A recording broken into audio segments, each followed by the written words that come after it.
Buenos días, tardes, noches. Nuestro equipo, el cual está conformado por Joana Ortiz, Rogelio Jiménez, Giselle González, Leslie Stein, Sebastián Justiniani y Elizabeth Hernández, les hablaremos sobre el complejo mitocondrial 2. Aquí tenemos el contenido que veremos durante la presentación. Empecemos. ¿Qué es la cadena respiratoria mitocondrial o también llamada cadena transportadora de electrones? Bueno, esta es una serie de proteínas y moléculas orgánicas que se encuentran en la membrana interior de la mitocondria. Se van a organizar en 4 complejos nombrados del 1 al 4. ¿Qué es lo que pasa en la cadena? Bueno, en pocas palabras lo que pasa es que los electrones van a pasar de un miembro de la cadena de transporte al siguiente en una serie de reacciones redox. La energía liberada en estas reacciones se va a capturar como un gradiente de protones, el cual se va a utilizar a su vez para formar ATP en un proceso llamado quimiosmosis. En conjunto, la cadena de transporte de electrones y la quimiosmosis van a constituir la fosforilación oxidativa.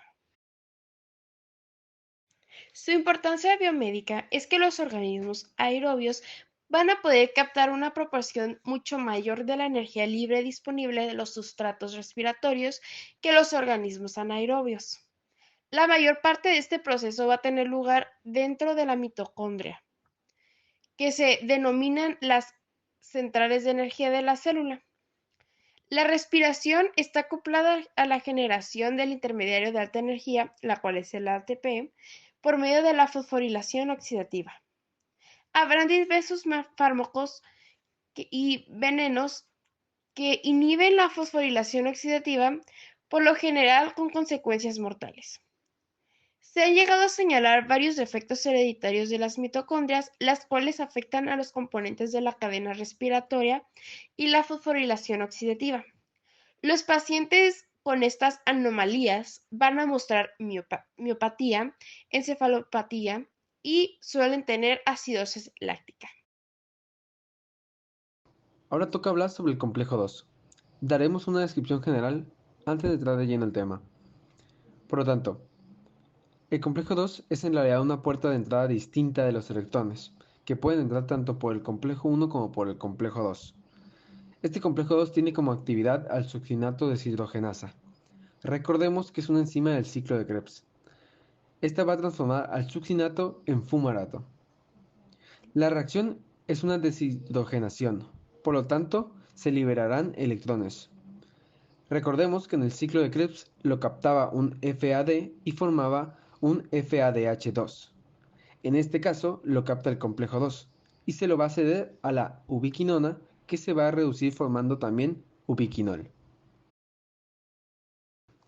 Ahora seamos un poco más precisos. El complejo 2, también conocido como succinato Q-oxidoreductasa, es un complejo formado por 4 subunidades proteicas, A, B, C y D, demostradas en la imagen de esta diapositiva. Es un segundo punto de entrada a la cadena de transporte de electrones y tiene la reacción de oxidación del succinato en fumarato, acoplándola con la reducción de la ubiquinona en ubiquinol, que es algo que ya habíamos mencionado anteriormente. También es la única enzima del ciclo de Krebs ligada a la membrana. Tiene un menor tamaño comparándolo con la del complejo 1. Tiene 2 grupos prostéticos y no bombea electrones al espacio intermembranal. Succinato deshidrogenasa. Es la enzima que cataliza la reacción que inicia este complejo. Vamos a empezar describiéndola. Esta es más pequeña y simple que la enzima del complejo mitocondrial número 1. La succinato deshidrogenasa es una flavoproteína que contiene el grupo prostético FAT. Esto quiere decir que son proteínas que contienen como cofactores moléculas de dinucleótido de flavina y adenina, o abreviado FAT, el cual está unido covalentemente a esta enzima.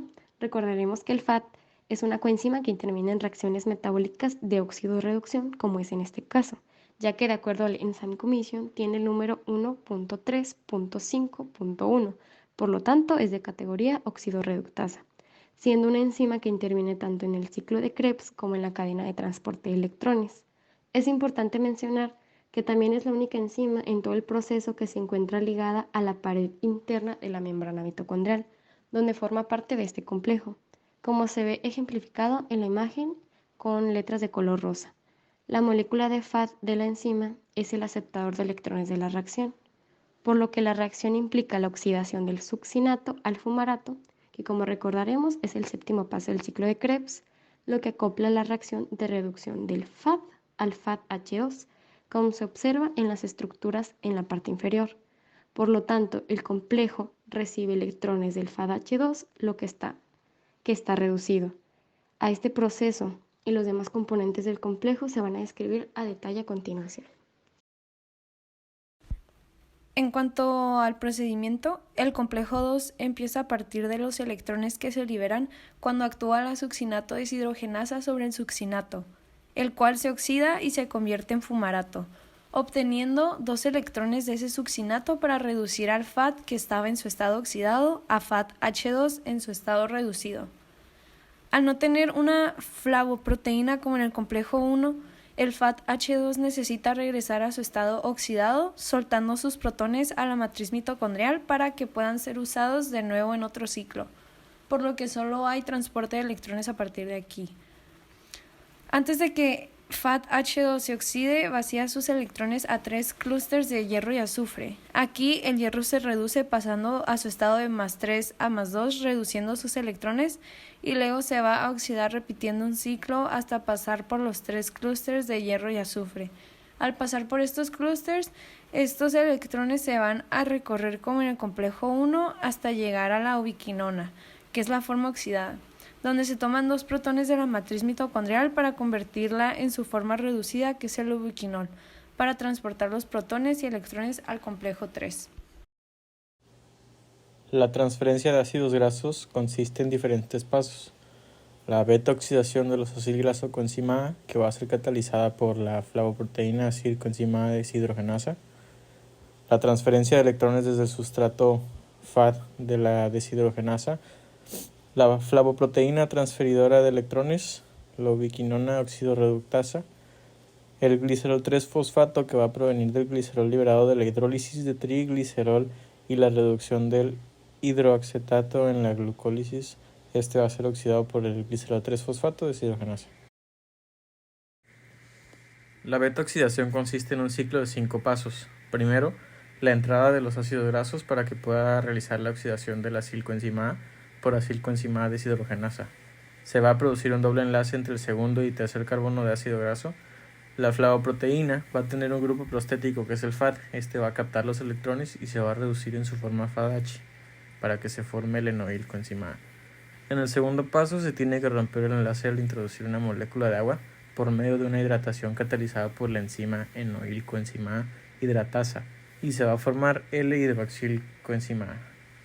En el penúltimo paso vamos a tener la oxidación de L-hidroxilcoenzima A catalizada por la beta-hidroxilcoenzima A. El grupo hidroxilo se transforma en el grupo ceto y se va a obtener una beta-acilcoenzima A. Como último paso vamos a tener la ruptura de beta-cetoacilcoenzima A, que va a ser catalizado por la enzima diolasa. Se va a perder un fragmento de 2 átomos de carbono, el cual será liberado en forma de acetilcoenzima A, y se va a añadir otra coenzima, que dará un acilcoenzima A activado, para así poder seguir con el ciclo. Entonces, como sabemos, el ciclo de Krebs es una parte vital del proceso de respiración anaeróbica celular. La energía potencial que se libera en cada paso de la respiración se almacena en forma de enlaces químicos en FADH2, NADH2 y eventualmente en ATP. El ciclo de Krebs consiste en una serie de reacciones que resultan en la formación de FADH2 y NADH2, que sirve como combustible para el paso final de la respiración, que es el transporte de los electrones. Una vez que se completa el proceso de respiración, se requiere oxígeno para oxidar NADH y FADH2 de nuevo a NAD y FAD para volver a utilizarse en futuros ciclos de Krebs. Finalmente, la energía liberada por la oxidación de NADH y FADH2 se utilizan para la formación de ATP, que es la fuente de energía para las células, como ya sabemos. Como sabemos, la respiración aeróbica de las mitocondrias produce NADH y FADH, que son generados por la degradación de los aminoácidos y ácidos grasos para la producción de energía, además de los ya producidos por la descomposición de la glucosa. Los ácidos grasos se descomponen mediante la eliminación de 2 carbonos a la vez a través de deshidrogenación, ingresando al ciclo de Krebs como acetilcoenzima A. Aquí estos se oxidan completamente a dióxido de carbono, mientras que los grupos amino se transforman en una y los esqueletos de carbono restantes se oxidan completamente mediante la glucólisis y el ciclo de Krebs y se utilizan para la producción de ATP. De esta forma, la cadena respiratoria mitocondrial nos sirve como fundamento clave para la producción de energía. En esta imagen tenemos la localización del ciclo de Krebs y la fosforilación oxidativa. Aquí ya entrando a la relación del ciclo de Krebs con el complejo mitocondrial. Dentro del ciclo de Krebs, en la reacción de succinato-fumarato, donde participa la enzima succinato deshidrogenasa, se forma el FADH2. Ese es nuestro principal componente que va a influir en el complejo mitocondrial 2. El FAD se reduce a FADH2 en las mitocondrias en el ciclo de Krebs. Entonces FADH2 es una forma reducida de FAD, que es el dinucleótido de adenina flavina. Entonces el FADH no es tan bueno para donar electrones como el NADH, por lo que este no puede transferir sus electrones al complejo 1. Entonces introduce los electrones a la cadena de transporte a través del complejo 2. Este es el cual lo bombea protones a través de la membrana. Hola compañeros, ahora vamos a hablar acerca de la deficiencia de succinato deshidrogenasa. La deficiencia de succinato deshidrogenasa es causada por una pérdida de función en uno de los genes que codifican las subunidades de succinato deshidrogenasa. Entre ellas podemos encontrar SDHA, SDHB, SDHC y por último SDHD.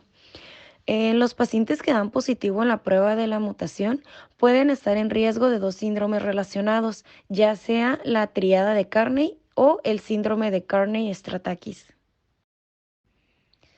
La triada de Carney es más que nada se encuentra principalmente en pacientes más jóvenes.